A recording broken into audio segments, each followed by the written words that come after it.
Good morning, everybody. I know it's bright and early, but we've got stuff to do and some crazy news to discuss. What we heard so far comes from the Beavery Valley Nuclear Power Plant. I hope I said that right. That's in Pennsylvania.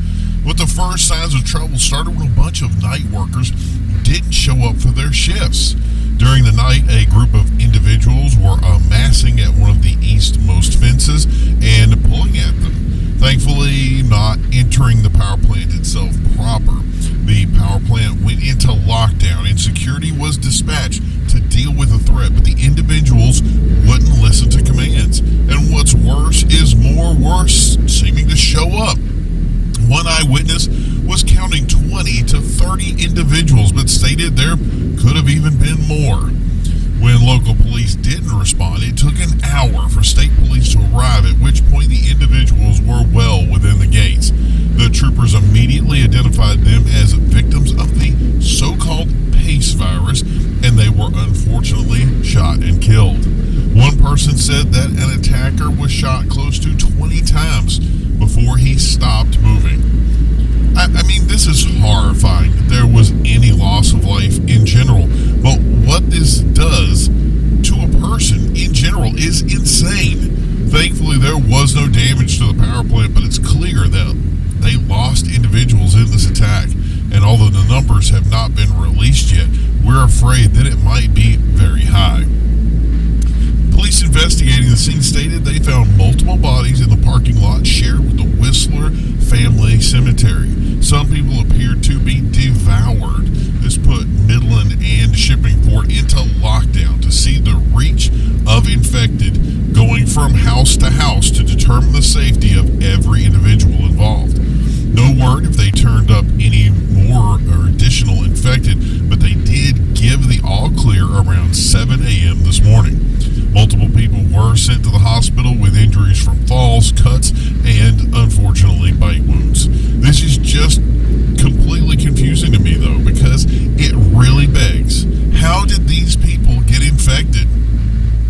Pittsburgh is 35 miles away, and sure, some could have made it this far, but how? Could some infected have traveled there and back? The area clearly didn't have any infected hours before the attack, and suddenly they have 30 people arrive? Were these the workers from the night shift or another shift? There could be some sort of attack in a different way. Could some sort of virality been spread or through an animal or through water? The city didn't report anything prior, but why didn't the local police respond? This whole thing has been 1,000 questions and not many answers. It's like it spawned in the parking lot and just started eating its way through the staff that walked in. The Surgeon General has been investigating transmissions via fleas and ticks or other parasites such as mosquitoes, and there have been a great deal of reports of this mad deer infection in the area, but nothing more than usual. If I were living there, I certainly know I'd be boiling my water, or worse, just drinking whiskey or something similar. It never hurts to be safe than sorry, and if you're going to die, at least you'll die happy. Still, it doesn't give us any answers. I also refuse to believe that this is some sort of drug-fueled illness spreading between addicts from town to town. While in Pittsburgh, things are considered dire. Civil Defense has been getting supplies in, but are constantly on the lookout for infected individuals. They relate that one apartment complex had been completely overrun, using fire escapes to check if anyone was still alive inside. They simply locked the doors and had intentions to sterilize the buildings later. The reality is this isn't staying put either. New York has shown videos of attacks on the streets and police responding to various attacks in other areas. The subway has upped security and given instructions on what to look for in PACE victims. I don't know if I'd be using the subway at least during this. That's a no thank you for me, or a hard pass. Boston has reported some reports of individuals who are potentially sick but are requiring confirmation from local medical officials before they confirm the cause. Now, that to me just sounds like an additional added step, something that would slow up the response even more.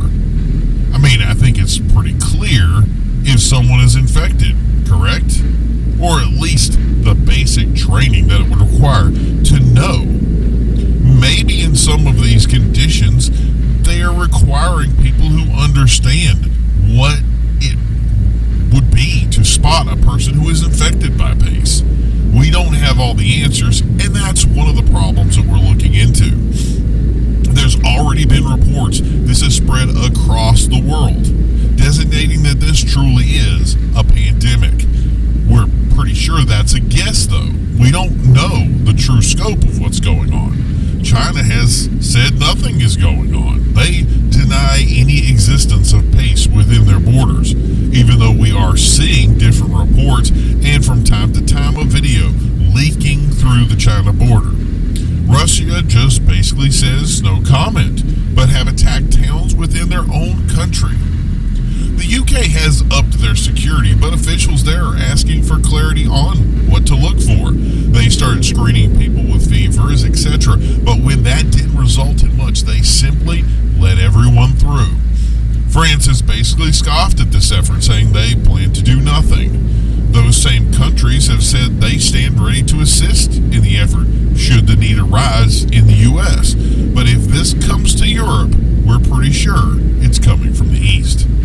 Calls for locking down borders has also been met with dissension from Democrats who have stated that without clear reason, there's no purpose to locking everyone out. I think I can agree with that sentiment. This definitely isn't coming from another country, and even if it originated there, it's already here. So we need to fight on the home front. In certain areas like Georgia that aren't deemed situational disaster areas, the idea of going door to door has been fought by civil rights activists who say it's a clear violation of rights, which means they're stopping the activity until it moves through the courts, adding another layer of slow movement. So the question is, what happens while that's being argued over in a committee? Is the virus simply waiting, or will it fester like a boil ready to pop? Still, with a lack of information, many are simply preparing in ways they know how, while others are just going about their business hoping that it doesn't come knocking on their door.